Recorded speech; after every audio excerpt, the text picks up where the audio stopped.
ஹரே கிருஷ்ணா. எல்லா பக்தர்களுக்கும் நமஸ்காரம்.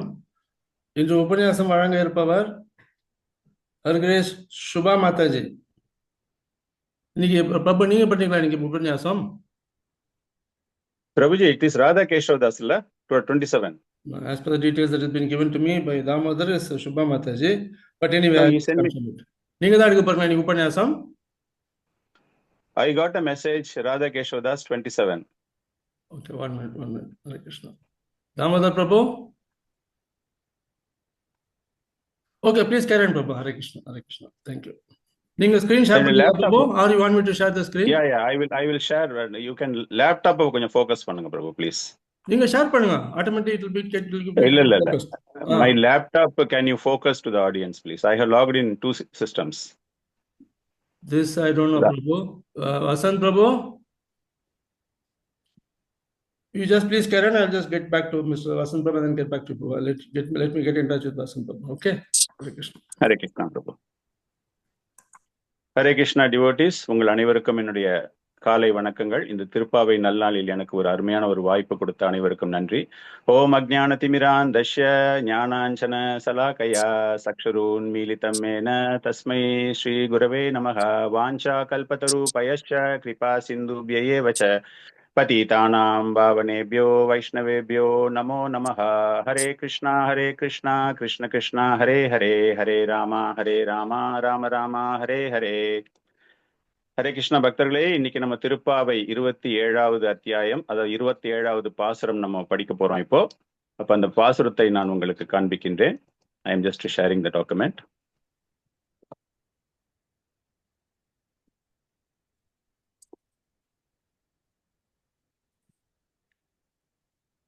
இந்த ஒரு பாசுரம் ரொம்ப ஒரு அருமையான ஒரு பாசுரம். அதாவது எப்படி பிரசாதம் செய்வது, திருப்பாவையில நம்ம பார்த்துக்கிட்டு இருக்கோம். ஆண்டாள் தாயார் இந்த ஒரு பாசுரத்துல அந்த பிரசாதத்தினுடைய ஒரு மகிமை எந்த அளவிற்கு முக்கியமாக பிரசாதம் செய்யப்படுகிறது அப்படிங்கிறது, அதே போல புனித நாமத்தினுடைய ஒரு புகழ், அந்த புனித நாமம் எந்த அளவுக்கு சிறப்பு வாய்ந்தது அப்படிங்கிறத நம்ம தெரிஞ்சுக்க போறோம் இன்னைக்கு. இப்ப நான் பாசுரத்தை நீங்க எல்லாமே கேட்டிருப்பீங்க. ஜஸ்ட் நம்மளுடைய ஒரு புரிதலுக்காக இந்த பாசுரத்தை இப்போது நான் பாடுகிறேன். கூடாரை வெல்லும் சீர் கோவிந்தா, உன் தன்னை பாடி பறை கொண்டு யாம் பெரும் சம்மானம் நாடு புகழும் பரிசினால் நன்றாக சூடகமே தோல் வளையே தோடே செவிப்பூவே பாடகமே என்றனைய பல்கலனும் யாமணிவோம் ஆடை உடுப்போம் அதன் பின்னே பார்சோறு மூட நெய் பெய்து முழங்கை வழிவார கூடியிருந்து குளிந்தேளே ரொம்பாவாய். இதனுடைய ஒரு டிரான்ஸ்லேஷன் நான் காட்டுறேன் உங்களுக்கு. டிரான்ஸ்லேஷன் இருக்கு நம்ம கிட்ட. இதனுடைய ஒரு பொருள் என்ன அப்படின்னா, எதிரிகளை வெற்றி கொள்ளும் சிறப்பு மிக்க கோவிந்தனே, உன்னை நாங்கள் பாடி அருள் பெற வந்தோம். அருட்செல்வத்துடன் இவ்வுலக வாழ்விற்கான பொருட்செல்வமும் தருவாயாக. அது இருந்தால் தானே நாடு புகழ்கிறது. கையில் அணியும் சூடகம், தோளில் அணியும் பாகுவல்யம், காதில் அணியும் தோடு, கர்ணப்பூ, காலில் அணியும் பாடகம் ஆகிய அணிகலன்களை எங்களுக்கு கொடு. புத்தாடைகளை வழங்கு. பின்னர் விரதத்தை நிறைவு செய்யும் வகையில் கூட்டமாக உன்னுடன் அமர்ந்து கையில் நெய் வழிய பால் சோறு உண்போம். ரொம்ப ஒரு அற்புதமான ஒரு விளக்கம் இங்கு கொடுக்கப்பட்டிருக்கிறது. நம்ம அதை பத்தி இன்னும் கொஞ்சம் ஃபர்தரா நம்ம தெரிஞ்சுக்க ஆசைப்படலாம். இந்த ஒரு ஸ்லோகம் ரொம்ப ஒரு முக்கியமான ஒரு ஸ்லோகம். 26 நாட்களாக ஆண்டாள் நாச்சியார் பகவானை பார்க்க வேண்டும், பகவானை துதிப்பாடி அவரை சந்தித்து அவரிடம் சம்பாவனை கேட்கும் பாசுரம். அதாவது நோன்பு இருந்த பிறகு ஒரு விரதம் முடிச்ச உடனே அதுக்கான ஒரு பலன் இல்லையா, அது போல இங்கு சம்பாவனை கேட்கும் பாசுரம். ஜஸ்ட் ஒரு 2-3 பாசுரத்துக்கு முன்னாடி நம்ம பார்த்தோம் அப்படின்னா, 24வது பாசுரத்துல பகவானினுடைய மங்களாசாசனம் அப்படின்னு சொல்லுவா. அவருடைய ஒரு பராக்கிரமங்கள், தீரங்கள், அதை பற்றி பேசி பகவானை புகழ்ந்து, அதன் பிறகு 25வது பாசுரத்துல பகவான் கேட்கிறாராம், இந்த குளிர்காலத்துல நீங்க எல்லாமே வந்திருக்கீங்களே, உங்களுக்கு என்ன வேணும் அப்படின்னு கேட்கும்போது, வெறும் இந்த பறை மட்டும்தான் போதுமா அப்படின்னு பகவான் கேட்கும்போது ஆண்டாள் நாச்சியார் என்ன சொல்றாங்க அப்படின்னா, உன்னுடைய புகழை பாடிக்கொண்டு வருவதினால் இந்த குளிர் எங்களுக்கு பெரிதாக தெரியவில்லை.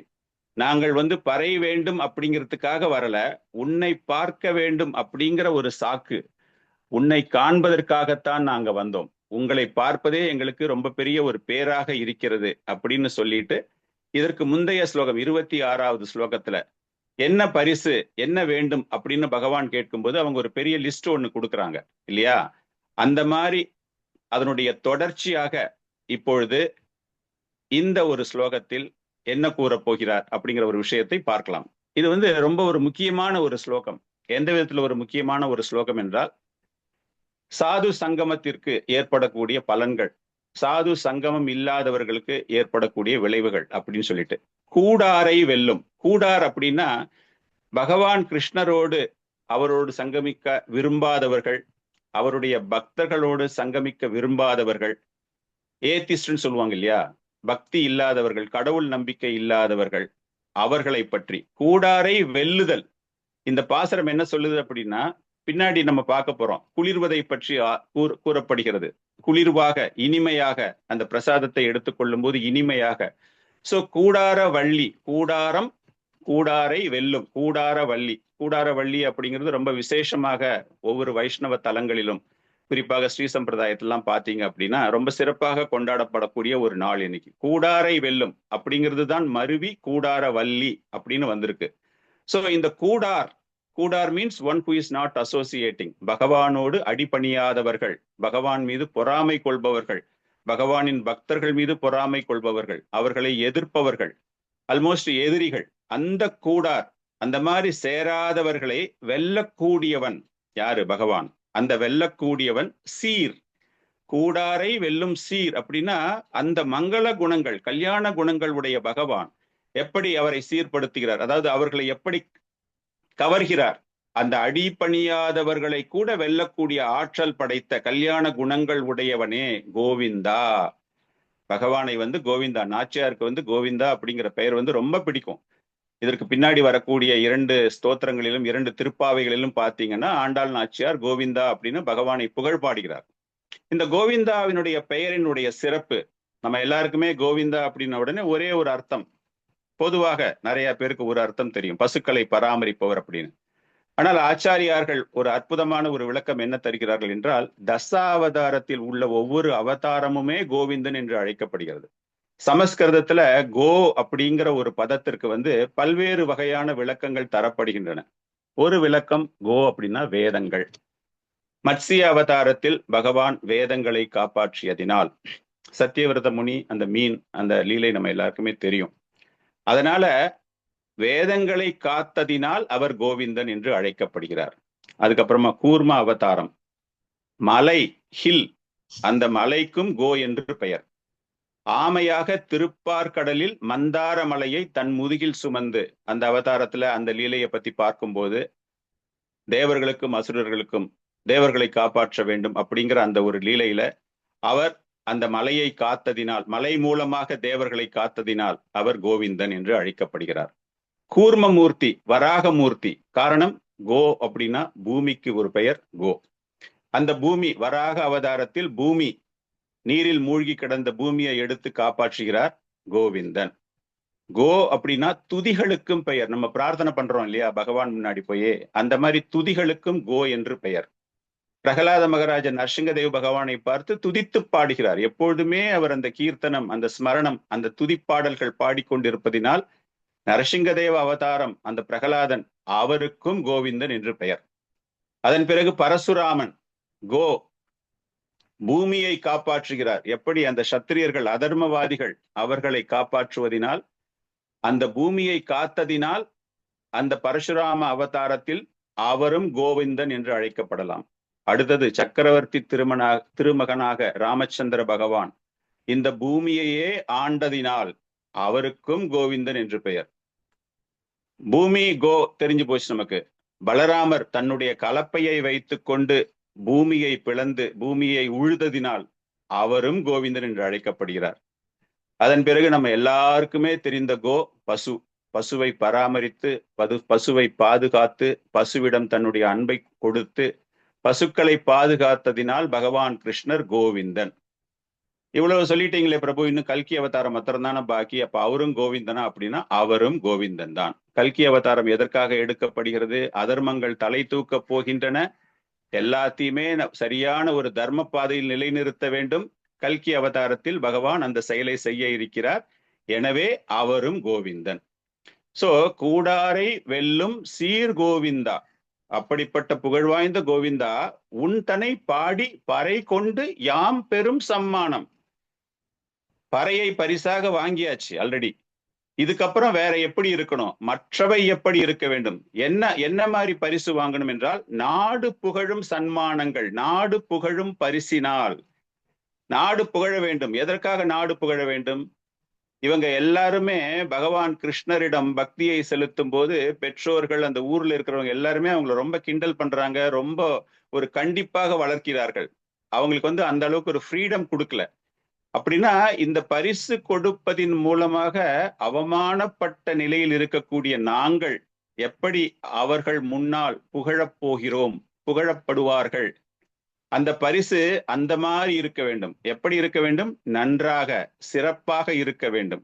அப்படின்ட்டு அவங்க என்ன கேட்கிறாங்கன்னா, 5 வகையான ஆபரணங்களை அவள் சொல்கிறாள், ஆண்டாள் சொல்கிறாள். சூடகமே, தோல்வளையே, தோடே, செவிப்பூவே, பாடகமே. சூடகங்கள் கையில போடுறது, தோளுக்கு போடக்கூடிய வளையல்கள், தோடுக்கு மேல போடக்கூடியது செவிப்பூ, அதன் பிறகு கால்களுக்கு போடக்கூடியது பாடகம், பாத கடகம் அப்படின்னு சொல்லுவாங்க இல்லையா, அது.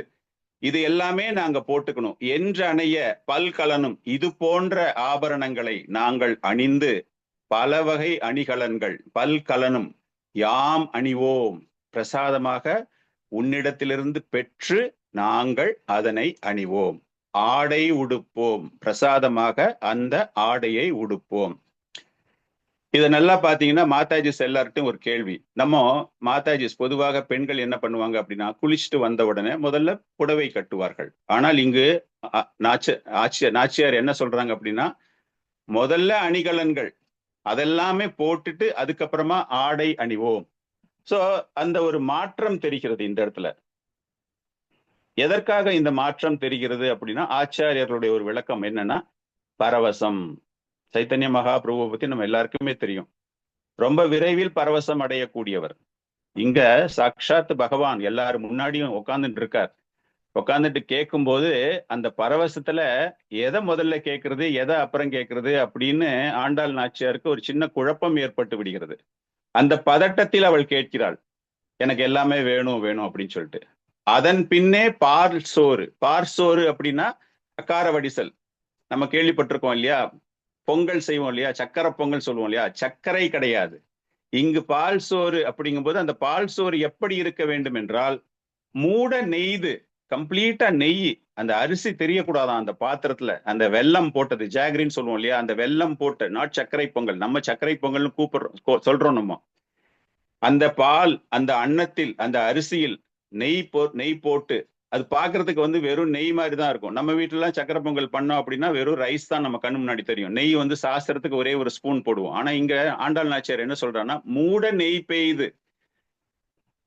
அந்த அளவுக்கு நெய் மிதக்கிற அளவுக்கு பண்ணிட்டு அதை கையில எடுக்கும்போது முழங்கை வழிவார, அப்படியே அந்த கையில எடுத்த உடனே அது அப்படியே ஒழுகிண்டு வரணுமா, அந்த அளவுக்கு அந்த நெய் வர வேண்டும். அப்படிப்பட்ட இந்த பிரசாதத்தை எப்படி பெற வேண்டும்? இதுக்கு முன்னாடி இந்த இடத்துல நெய் சோறு அப்படின்னு சொல்ற ஆண்டாள் 2வது பாசுரத்துல அந்த நோன்பு இருக்கும் பொழுது அந்த நோன்பினுடைய ஒரு நியமமாக அவர் என்ன சொல்கிறார்? நெய்யுண்ணோம் பாலுண்ணோம் நாட்களே நீராடி மையிட்டெழுதோம் மலரிட்டு நாம் முடியோம். அந்த இடத்துல அந்த ஆஸ்டெரிட்டின்னு சொல்லுவோம் இல்லையா, அந்த மாதிரி அந்த தியாகங்கள், அந்த தவம், நெய் சாப்பிடாம பால் சாப்பிடாம அதெல்லாம் சேர்த்து வச்சு நம்ம ஏகாதசி ஃபாஸ்டிங் முடிச்சுட்டு பீஷ்ம பஞ்சகா முடிச்சுட்டு 5வது நாள் எப்படி சாப்பிடணும் அப்படின்னு சம்சுவச வெரைட்டியா நம்ம பிரசாதம் பண்றோமோ, அது போல இங்கு ஆண்டாள் நாச்சியார் அந்த நெய் சேர்த்து அதை கையில எடுத்து அந்த முழங்கால் முட்டி வரைக்கும் அது அப்படியே அந்த முழங்கால் கை கீழே வரைக்கும் அது வழிஞ்சிட்டு வரணும் அந்த நெய் அப்படிங்கிற ஒரு ஆசை. அதை எப்படி உண்ண வேண்டும் என்றால், கூடியிருந்து குளிர்ந்தேலே ரெம்பாவாய், பகவானோடு அவருடைய அடியார்களோடு பக்தர்களோடு சேர்ந்து நான் அதை உண்ண வேண்டும், அதாவது அந்த பிரசாதத்தை பெற வேண்டும் அப்படிங்கிற ஒரு விஷயம்தான். இந்த அளவுக்கு ஒரு அருமையான ஒரு புரிதல் இந்த ஒரு பாசுரத்திற்கு. இந்த பாசுரத்தை வேறு ஒரு கோணத்தில் நாம் இப்பொழுது அனுபவிக்க இருக்கிறோம். என்னது வேறு ஒரு கோணம்? பகவான் கிட்ட போயிட்டு நோன்பு முடிந்து விட்டது, எங்களுக்கு சன்மானம் தரவும் அப்படின்னு கேட்கும்போது பகவான் காரணம் என்ன அப்படின்னா, போன பாசுரத்துலதான் அவ என்ன கேட்கிறா, எங்களுக்கு உபகரணங்கள் வேண்டும், பறை வேண்டும் அப்படின்னு கேட்கிறா இல்லையா? உன் புகழை பாடவல்ல பெரிய பறை முரசுகள், பல்லாண்டு பாடும் இசைக்கலைகள், அழகிய விளக்குகள், கொடிகள், குடைகள், இதெல்லாமே எங்களுக்கு உன்னை பூஜித்து மகிழ்வதற்கு தேவை அப்படின்னு அந்த பறையை போன பாசுரத்துலதான் கேட்கிறா ஆண்டாள். ஆனா இந்த பாசுரத்துல என்ன சொல்றா? நோன்பு முடிந்து விட்டது, எங்களுக்கு gift கொடு, பரிசு கொடு அப்படின்னு கேட்கிறாவோ. இது எப்படி பாசிபிள்? பகவானுக்கு ஒரே குழப்பமா இருக்கு. சம்பாவனங்கள் இப்ப கேட்கிறியே, நோக்காத நோன்புக்கு, நோன்பே நீங்க இன்னும் ஃபாலோ பண்ணவே இல்லை, ஃபாஸ்டிங்கே நீங்க இல்ல, ஆனா நாங்க ஃபாஸ்டிங் பிரேக் பண்ணணும், எங்களுக்கு ஃபாஸ்டிங் பிரசாதம் கொடுங்க அப்படின்னு கேட்டா எப்படி இருக்கும்? பிரேக் பண்ற பிரசாதம் கொடுங்கன்னு கேட்கிற மாதிரி நோன்பு இல்லாத இந்த நிலைக்கு எப்படி நோக்காத நோன்புக்கு உபகரணங்கள் கொடுப்பது? அதே போல நீங்க என்ன சொன்னீங்க? நீராட போதுவீர், நீராட போதுவீர் அப்படின்னீங்க. நீங்க குளிக்கிறதுக்கே போலையே, யமுனா நதிக்கே நீங்க இன்னும் போகவே இல்லையே.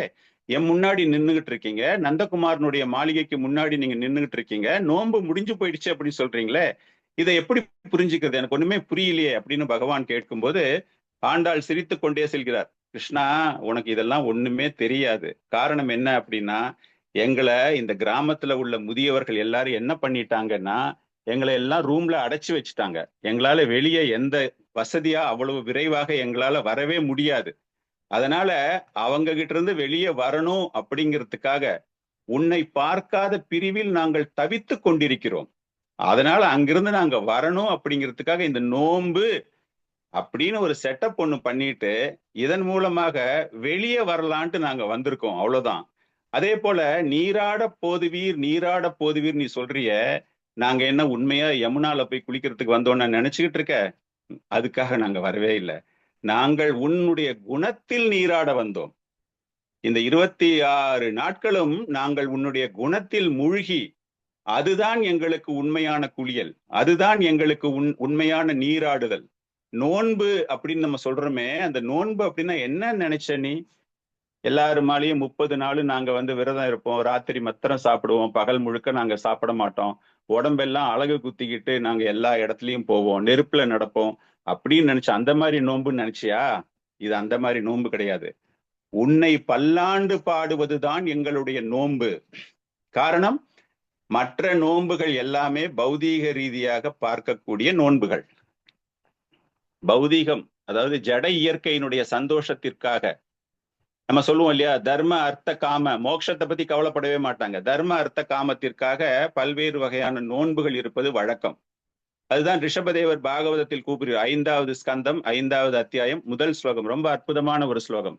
நாயம் தேகோ தேகபஜம் நிர்லோகே கஷ்டான் காமான் அர்ஹதே வித்பூச்சம் ஏ. இந்த பௌதீக உடல் எப்படின்னா ஒரு விலங்குக்கு சமமாகுது. கடினமான உழைப்புக்காக ஒரு விலங்குகள் செய்வது போல செய்வது பெரிது கிடையாது. நம்ம தெய்வீக நிலையை அடைவதற்காக ஒருவர் தவம் இருக்க வேண்டும், கடுமையான விரதங்களில் ஈடுபட வேண்டும் அப்படின்னு சொல்றார்.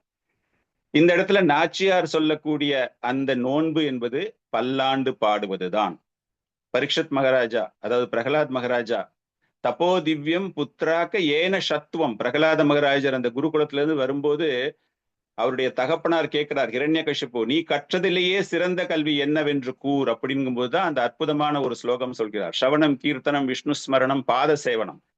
இதுல இந்த நோன்பு என்பது கீர்த்தனம், பல்லாண்டு பாடுவது, புகழ் போற்றி. இந்த பாசுரம் முன்னாடி எல்லாமே பாத்தீங்கன்னா ஆண்டாள் தாயார் சொல்கிறார், புகழ் போற்றி, சூழல் போற்றி, குணம் போற்றி, வேல் போற்றி, எல்லாமே பகவானை புகழ்ந்து பாடக்கூடியது. இதுதான் உண்மையான நோன்பு. அந்த குணத்தில் மிதப்பதுதான், அந்த குணத்தை அனுபவிப்பதுதான் குளியல். இதெல்லாமே கேட்ட உடனே கிருஷ்ணர் அப்படியே குழம்பி போயிடுறார், அப்படியே திகைச்சு போயிடுறார். எப்படி ஒரு ஒரு பெரிய போர் நடக்கும்போது வெற்றி பெறுவோம் என்று பார்த்து கொண்டிருப்பவனுக்கு திடீரென்று தோல்வி ஏற்படுவது போல அந்த பகவான் அப்படியே குழப்பத்துல இருக்காராம் பகவான் கிருஷ்ணர். இதனுடைய புரிதல் என்னவென்றால், கூடாரை வெல்லும் சீர்கோவிந்தா. வெல்லும், விக்டரி அப்படின்னா நிச்சயமாக அங்கு தோல்வி என்பதும் உண்டு இல்லையா? கூடுபவரோடு தோற்கும் சீர்கோவிந்தா, இது நம்மளுடைய அர்த்தம். கூடுபவரோடு தோற்கும், பகவான் யாரிடம் தோத்து போறாரு அப்படின்னா பக்தர்களிடம் அவர் தோற்று போகிறார். அவருடைய கல்யாண குணங்களை போற்றும் அடியார்களிடம், கமல பாதங்களில் சரணடையும் வைஷ்ணவர்களிடம் தோற்பவன் தான் அந்த பகவான். இத பத்தி பாத்தீங்க அப்படின்னா பாகவதத்துல பியூட்டிஃபுல், ரொம்ப அற்புதமான ஸ்லோகங்கள் எல்லாம் இதுல இருந்து கொடுக்கப்பட்டிருக்குது. I just share that slokas.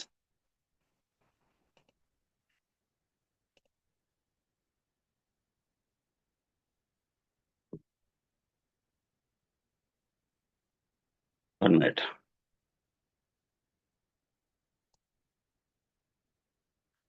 Sukadeva Goswami Parikshit மகாராஜாவிற்கு அந்த அஜாமிலன் லீலையை பற்றி கூறுவதற்கு முன்பு பாவங்கள் செய்பவரை பற்றி கேட்கிறார். ஒரு உண்மையான தூய்மையான பக்தன், அவனுக்கு அந்த பலன்கள் என்ன அப்படின்னு நம்மால அளக்க முடியாது. சோ இந்த ஸ்லோகத்துல பாத்தீங்கன்னா, கேச்சித் கேவலய பக்தியா வாசுதேவ பராயணகா அகம் துன்வந்தி காட்ஸ்னேயின நிகாரம் இவ பாஷ்கரக. முழுமையான பகவான் கிருஷ்ணரிடம் கலப்படமற்ற முழுமையான பக்தி தொண்டு அது ஒரு சிலரால் மட்டுமே செய்ய முடியும், எல்லாராலையுமே செய்ய முடியாது. அப்படி செய்பவர்கள் பாவ செயல்கள், அந்த கலைகள், ஒரு செடி வைக்கிறோம் பாவ செடி அப்படிங்கிற மாதிரி, அந்த கலைகளை மீண்டும் முளைக்க முடியாதபடி, மீண்டும் அது வளராது, அப்படியே வேரோடு பிடுங்கி. சோ இந்த பாசுரத்துல, இந்த ஒரு ஸ்லோகத்துல வச்சு நம்ம பார்த்தோம் அப்படின்னா, ஆண்டாள் நாச்சியார் அந்த அளவிற்கு ஒரு திவ்யமான ஒரு பாவத்தை பகவானுக்கு தொண்டு செய்யக்கூடிய, நோன்பு அப்படிங்கிற பெயர்ல எந்த விதமான எதிர்பார்ப்பும் இன்றி பகவானிடம் முழுமையாக சரணடைகிறார். அதே போல இன்னொரு ஸ்லோகம் ஒண்ணு பாத்தீங்க அப்படின்னா, ஸ்ரீமத் பாகவத்துல கிமி மகராஜன் நவயோகேந்திரர்கள் சொல்றோம் இல்லையா, அந்த நவயோகேந்திரர்கள்ல கவி அப்படிங்கிற ஒரு யோகேந்திரர் நிறைய 9 கேள்விகள் கேட்கிறாங்க. உங்க எல்லாருக்குமே தெரிஞ்சிருக்கும். அந்த 9 கேள்விகள் ஒண்ணு கேட்கும்போது அதுல ஒரு கேள்வி, அதற்கான ஒரு பதிலை நவயோகேந்திரன் தருகிறார். பக்தி பரேஷ அனுபவோ விரக்தீர் அந்யத்ர சைச திரிக ஏக கால பிரபத்திய மானஷ்ய யத அஷ்நாதக ஸ்யு துஷ்டி புஷ்டி ஷுத் அபாயோ அனுகாஷம். இதுல என்ன அப்படின்னா, இந்த பக்தி, ஒருவன் பகவானிடம் சரணடைந்த ஒருவனுக்கு என்ன கிடைக்குதுன்னா, பக்தி கிடைக்குது, அந்த பகவானினுடைய நேரடி அனுபவம் கிடைக்கின்றது, மற்றும் பௌதீக வாழ்க்கையில் பற்றற்ற நிலை. இந்த மூணுமே சைமல்டேனியஸா நடக்குதான். இது எப்படி, இதற்கு ஒரு உதாரணம் தரப்படுகிறது. எப்படின்னா, ரொம்ப பசியா இருக்கிற ஒருத்தனுக்கு உணவு வழங்கும் போது அவனுக்கு என்னென்னலாம் கிடைக்குது, அந்த உணவினுடைய ஒரு சுவை, அந்த இன்பம் கிடைக்கின்றது, நரிஷ்மெண்ட் சொல்லுவோம் இல்லையா, அந்த புத்துணர்ச்சி கிடைக்கிறது, அந்த பசி நீங்குகிறது. எப்படி நம்ம மெட்டீரியல் லைஃப்ல இருந்து we want to get detached, அந்த பற்றின்மைக்கு நம்ம செல்லணும் அப்படிங்கும்போது அந்த பசி அப்படிங்கிற பற்றிலிருந்து அவன் விலகுகிறான். அது போல இந்த பரம புருஷ பகவானிடம் சரணடைபவர்களுக்கு என்ன கிடைக்கின்றது அப்படிங்கிறதான் இங்கு நாச்சியார், ஆண்டாள் நாச்சியார் ரொம்ப விவரமாக கூறியிருக்கிறார். என்ன ஒரு அற்புதமான ஒரு விஷயம் என்றால், நமக்கு கிடைக்கக்கூடிய அந்த ஆனந்தம் என்ன அப்படின்னா, அந்த பௌதீக வாழ்க்கையிலிருந்து நம்மை நாம் விலக்கிக் கொள்வதுதான். பிருத்து மகாராஜா அந்த சனத்குமாரர்களை பார்த்து கேட்கிறார், ஒரு கேள்வி கேட்கிறார். எல்லாருமே இந்த இந்திரிய சுகத்திற்காக அலைந்து கொண்டிருக்கிறார்களே, அவர்களுக்கு ஒரு நல்ல நிலை எப்பொழுது ஏற்படும்? அவங்களுடைய முந்தைய செயல்களால் அவங்க அபாயகரமான பௌதீக வாழ்க்கையில் சிக்கி கொண்டிருக்கிறார்கள். அவர்கள் எப்படி வெளியேற முடியும் அப்படின்னா, அதற்கு ஒரு அற்புதமான ஒரு ஸ்லோகம் பாகவதத்துல, யத்பாத பங்கஜ பலாச விலாச பக்தியா கர்மாஷயம் கிரதிதம் உத்கிரதயந்தி சந்தக தத்வன் நா ரிக்த மதயோ யதயோ அபிரூத ஸ்ரோத கானஷ்தம் ஆரணம் பஜவாஷு தேவம். 4வது ஸ்கந்தம் 22வது அத்தியாயம் 39வது ஸ்லோகம். பகவானுடைய கமல பாதங்களில் எவன் ஒருவன் தொடர்ந்து தன்னை ஈடுபடுத்தி கொண்டிருக்கிறானோ அவன் பலன் நோக்கு பௌதீக செயல், பௌதீக இன்பம் என்கின்ற சிக்கலிலிருந்து விடுபடுகிறான்.